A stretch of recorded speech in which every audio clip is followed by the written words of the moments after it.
اپنے قلم کی زور آزمائی کی ہے اور ادبی دنیا میں ایک اہم مقام پیدا کیا ہے۔ مہندر پرتاپ چاند عہد حاضر کے نہایت عام تنقید نگار، محقق، ادیب، شاعر اور تخلیق کار ہیں۔ ان کا پھیلا ہوا کام نثر اور نظم سے متعلق مختلف اصناف پر مشتمل ہے، اور چاند کا کلام اپنی متعدد خصوصیات کی بنا پر مشہور زمانہ ہے، لیکن جس چیز نے ان کے کلام کو ایک الگ اور ممتاز حیثیت عطا کی وہ ان کے کلام کا انداز تھا، جس اسلوب سے وہ لکھتے تھے۔ وہ نہایت سلجھی ہوئی اور پاکیزہ زبان استعمال کرتے ہیں۔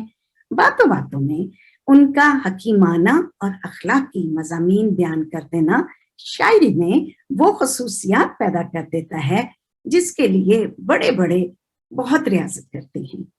چاند کی شاعری کے مطالعے کے بعد محسوس ہوتا ہے کہ انہوں نے اپنی شاعری میں کسی فکر و فلسفہ یا کسی مخصوص نظریے کو بنیاد نہیں بنایا، بلکہ اپنی شاعری کی اساس اپنی ذاتی تجربات، جذبات اور احساسات کے فنی اظہار پر رکھی ہے۔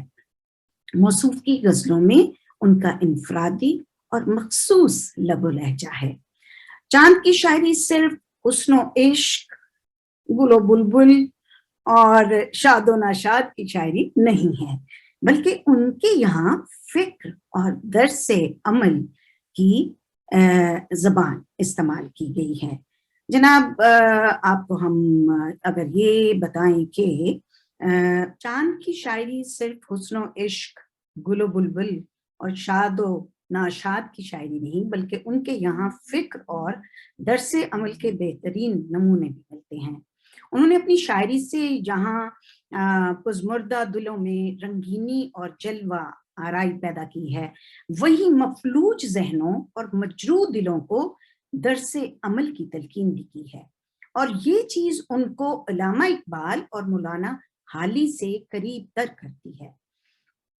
چاند کے کلام کا خاص جوہر سادگی اور دلکشی ہے۔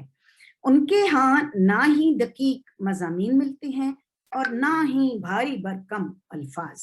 وہ اکثر مشکل الفاظ اور تراکیب سے پرہیز کرتے ہیں۔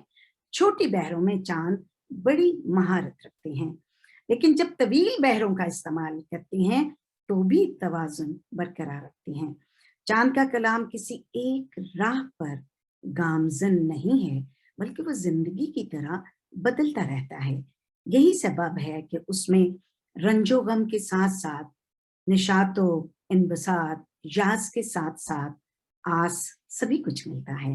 ان کی بیشتر نظموں اور غزلوں میں غور و فکر کی ایک لہر نمایاں نظر آتی ہے۔ چاند کے احساس کی شدت اور جذبے کے خلوص نے ان کی شاعری کو بلندی بخشی ہے۔ زندگی کے بنیادی مسائل، مثلاً سیاسی حالات، مفلسی و ناداری وغیرہ کی ترجمانی ان کی شاعری کا خاص وصف ہے۔ ان کے کلام میں موضوع اور فن ہر دو اعتبارات سے ایک جدت نظر آتی ہے۔ موصوف کی شاعری میں ان کی اپنی شخصیت پوری طرح بے نقاب ہوتی ہے۔ بیشتر اشعار چاند کے مشاہدات و تجربات، ان کی ذہنی واردات اور جذباتی کیفیات کی تصویریں ہیں، اور یہ تصویریں انسان کے دکھ سکھ، ان کی مسرتوں، ان کی محرومیوں کو ڈیفینیٹلی اجاگر کرتی ہیں اور انسانی زندگی کی ایک بامعنی تفسیر پیش کرتی ہیں۔ چاند نے زندگی میں جو کچھ دیکھا، محسوس کیا، اسے اپنے الفاظ میں پیش کر دیا۔ نہ صرف ریاست ہریانہ کے شعر و ادب میں بلند مقام و مرتبہ حاصل کیا، بلکہ ملکی سطح پر اور بیرون ممالک میں بھی اپنی ایک الگ پہچان بنانے میں کامیاب ہوئے ہیں۔ مثلاً اردو کے مشہور و معروف شاعر علامہ قیس جلندری اپنے رائے کا اظہار کرتے ہوئے فرماتے ہیں، چاند میرے ہی قابل شاگرد ہیں، وہ فن اور زبان کے شیدا ہیں، اور ان کی طبیعت شاعری کے لیے بہت موزوں ہے۔ مضمون کے مطابق زبان کا استعمال کرتے ہیں، اور جو کچھ لکھتے ہیں سوچ سمجھ کے لکھتے ہیں. موضوع کے مطابق زبان کا استعمال کرنے کے علاوہ قدامت اور روایت کی بنیادی اقدار بھی ان کے پیش نظر رہتی ہیں. جدیدیت کے ضروری تقاضوں کو بھی وہ عزیز رکھتے ہیں. گو غزل گوئی چاند کا روحانی شغل ہے، لیکن ان کی نظمیں بھی جوش، شدت جذبات، جدت اور سادگی سے معمور ہوتی ہیں.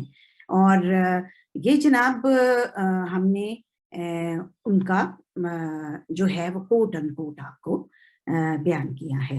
اسی طرح سے ڈاکٹر قمر رئیس چاند کے کلام کی داد ان الفاظ میں دیتے ہیں کوٹ ان کوٹ: جستا جستا آپ کا کلام دیکھا، غزلوں میں کلاسیکی فنی شعور کے ساتھ آپ نے جہاں اپنے احساس سے تازہ کی ترجمانی کی ہے، وہیں بڑی بلندی پیدا ہو گئی ہے.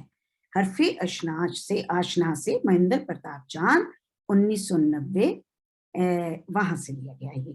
اچھا جناب، یہ جو مقالہ جو ہم آپ کے لیے جس کا تعارف پیش کر رہے ہیں 6 ابواب پر ہے. باب اول مہندر پرتاپ چاند حیات اور شخصیت کے عنوان سے ہے. باب دوم مہندر پرتاپ چاند اور ان کا عہد ہے، جبکہ تیسرے باب میں مہندر پرتاپ بحیثیت شاعر، اور اس کے بعد باب چہارم مہندر پرتاپ چاند بحیثیت محقق اور نقاد، جبکہ پانچواں باب متفرقات کے عنوان سے ہے، جس میں بچوں کا ادب، سفرنامہ اور مرتبات وغیرہ پر گفتگو کی گئی ہے. اور مقالے کا چھٹا جو باب ہے وہ محاکمہ کے عنوان سے ہے، اور آخر میں کتابیات درج ہے. تو جناب یہ تھا آج کا مقالہ، اور اس کے ساتھ ہی شگفتہ گنی آپ سے اجازت چاہیں گی. خدا